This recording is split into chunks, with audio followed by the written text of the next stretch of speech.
Selamat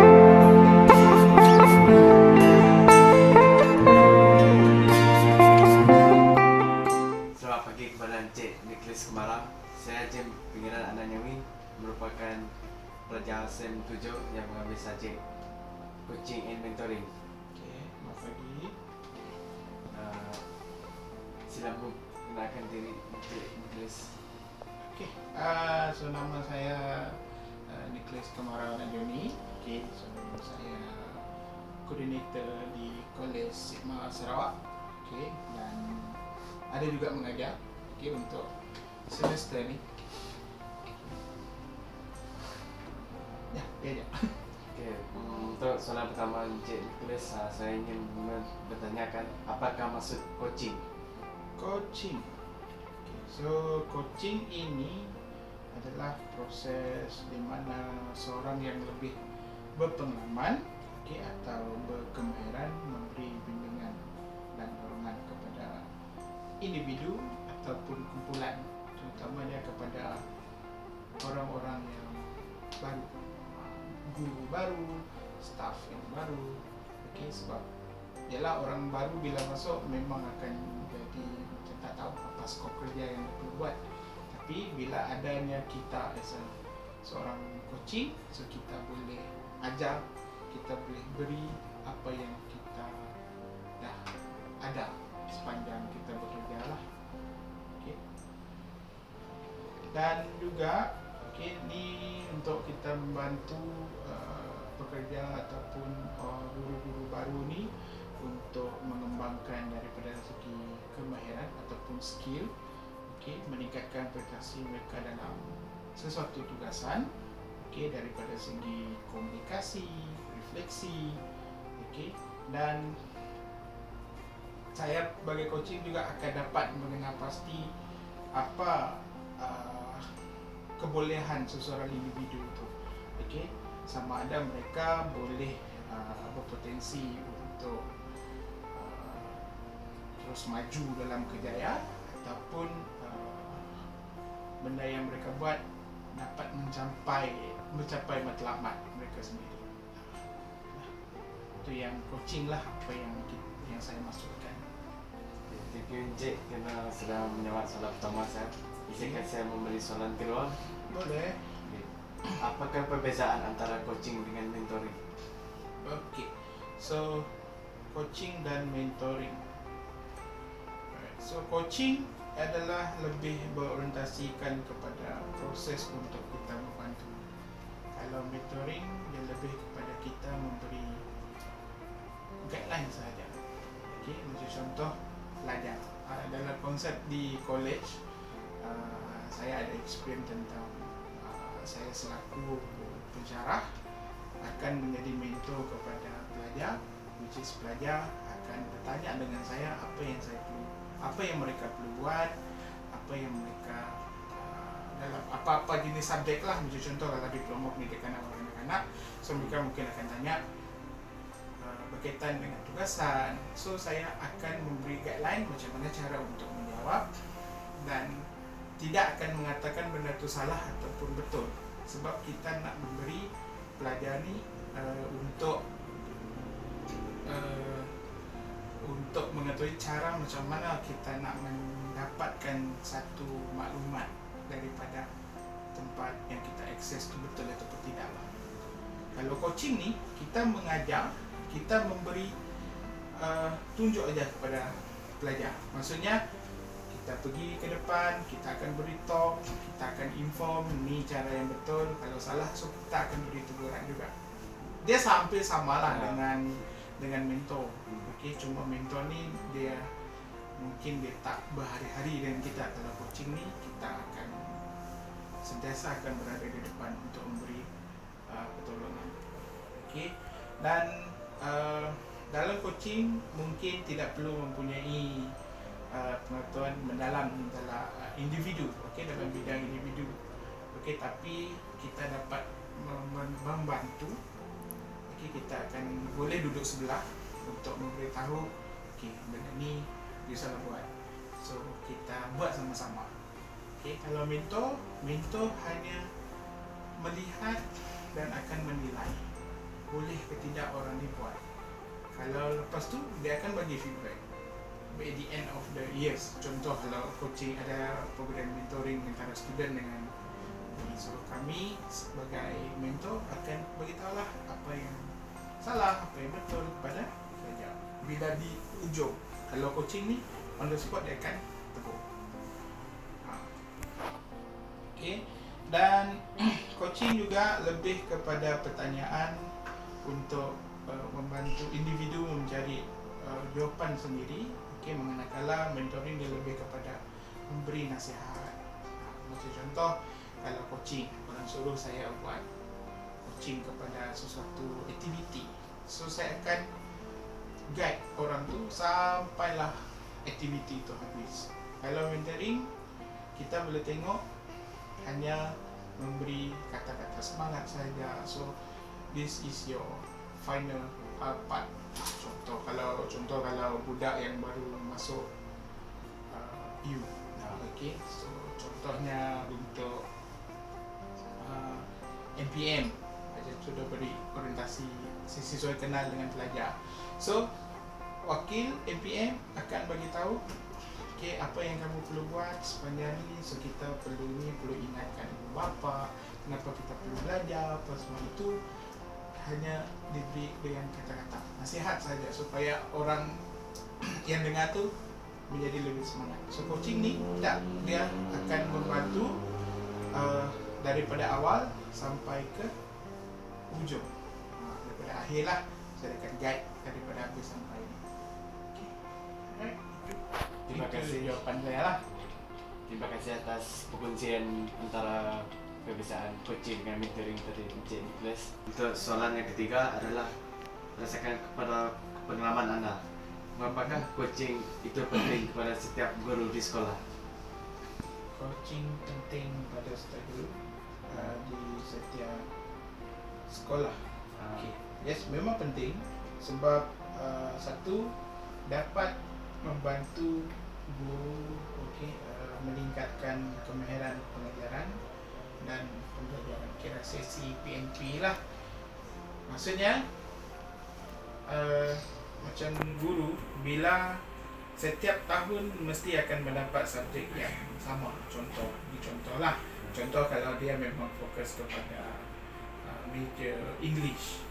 So English tahun ni dia akan ada English, tahun depan dia akan ada English. Tapi dia mesti ada cara yang berbeza. Sebab budak pun setiap tahun akan bertukar. Okay, dia perlu tahu cara bagaimana untuk menarik minat pelajar. Okay, terutamanya kalau di sekolah lah. Okay, kalau contoh macam saya sendiri, kalau kita di college, dan saya akan dapat subjek yang related dengan seni persembahan kanak-kanak. Okay, macam contoh semester ni saya akan buat program, saya mendapat subjek puppet, mengajar puppet, boneka kanak-kanak. Adakah saya perlu membuat benda yang sama setiap semester? Memang benda tu boleh dibuat, tapi you punya skill akan ada dekat situ saja. Okay, macam contoh sem ni saya buat puppet show dan saya akan mengajar budak macam mana cara untuk membuat puppet. Contoh utamanya hand puppet. So sem ni saya fokus kepada hand puppet. Contoh saya akan mengajar budak cara menjahit. Okay, lepas tu dalam jahit tu pun saya dapat tingkatkan skill saya dalam menjahit. Terutamanya kalau puppet kita akan gunakan jahitan insampari. Okay, nanti boleh google lah. Nanti google. Okay, and then kita akan gunakan felt. Felt tu kain, di mana felt tu untuk kita buat badan puppet, dan kita gunakan sponge, mata apa semua. Okay, and then macam mana juga kita nak control voice kita untuk menghidupkan watak puppet tu tadi. Okay, walaupun saya dah lama mengajar, tapi bila saya buat benda tu dapat recap balik dan saya dapat belajar balik apa macam mana kita nak buat miming, macam mana kita nak buat ventriloquism. Ventriloquism ni bibir, suara kita bercakap tapi bibir kita tak bergerak. Okay, itu kita panggil ventriloquism lah, sebab ialah relate dengan puppet. So puppet yang akan bercakap. So itu kita dapat tingkatkan sikit. Okay, and the other semester saya akan buat shadow puppet contoh. So apa yang related dengan puppet, saya memang saya akan dapat tingkatkan skill dan kemahiran, dan benda tu dapat menarik minat pelajar, dan pelajar dapat belajar benda tu bila diorang keluar nanti, dan diorang ada skill untuk create mana-mana aktiviti yang relate dengan puppet. Okay, dan kedua, memberi sokongan emosi dan profesional kepada guru menghadapi cabaran di dalam bilik belajar. Okay, stres kita. Okay, and then kalau student faham, so kita akan jadi happy lah, seronok lah benda tu. Okay, and then ada komunikasi antara kita dengan pelajar. Okay, dan membantu guru mencapai matlamat pendidikan dan sekolah yang ditetapkan. Inilah kita ambil macam contoh college, kita memang akan ikut misi apa yang dah diberi oleh college kita kepada pelajar. So bila belajar dalam ICE, so bila keluar, pelajar dapat menjadi seorang guru yang betul, yang maksudnya diorang tahu apa yang diorang dah pernah buat dan diorang dah bersedia bila masuk ke alam kerja. Okay, dan terakhir, meningkatkan retensi guru dan memberi sokongan dan perkembangan yang berterusan. So kita tetap akan buat benda yang selalu dah, dan benda tu akan menjadi senang untuk kita bila kita dapat subjek tadi ataupun apa-apa bila kita bekerja keluar selain daripada guru. Terima kasih terima kasih Jake. Untuk soalan yang seterusnya adalah, adakah coaching membantu mencapai matlamat seseorang cikgu? Ya, membantu. Okay, dengan bimbingan dan dorongan daripada seorang coach yang berpengalaman, okay, seorang guru dapat meningkatkan proses PNP lah, pengajaran dan pembelajaran. Okay, dan dapat meningkatkan terhadap dari segi emosi, jasmani, rohani, jeris kita panggil. Okay, dan memaksimumkan potensi dalam membantu pelajar untuk mencapai prestasi yang lebih baik. Pelajar bermasalah, so kita boleh bantu. Okay, mungkin kita boleh one-to-one dengan pelajar. Okay, it's not only fokus kepada guru. Okay, sebagai coach pun, macam contoh bila you mengajar di sekolah, bila you dapat detect student ada bermasalah dari segi pelajaran, so you boleh guide mereka. Okay, satu persatu, ataupun you boleh buka kelas malam untuk kelas tambahan untuk bantu orang mencapai target apa yang orang nak dalam pelajaran.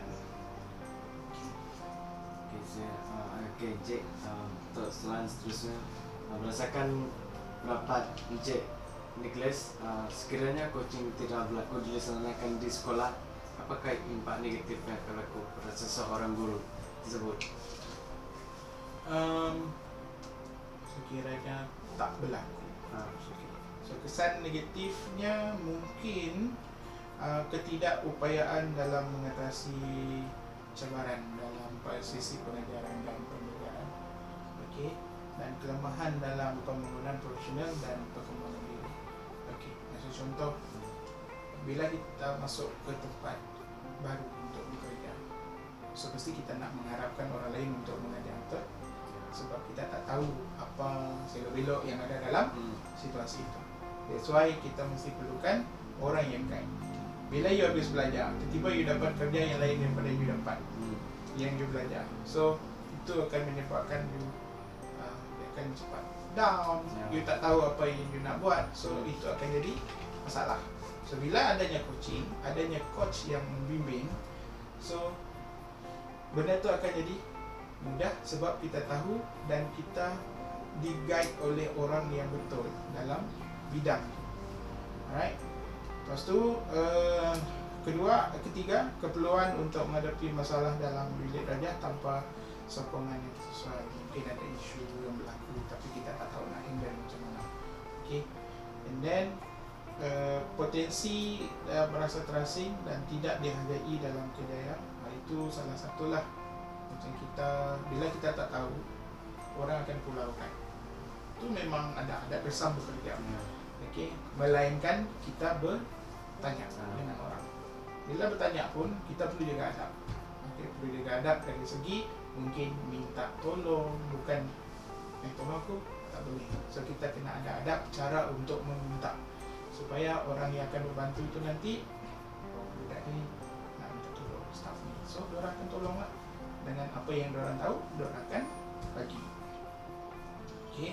Dan risiko untuk tidak mencapai matlamat yang ditetapkan oleh sekolah atau kawasan pendidikan, apa macam misi, moto pendidikan, benda tu tak jelas.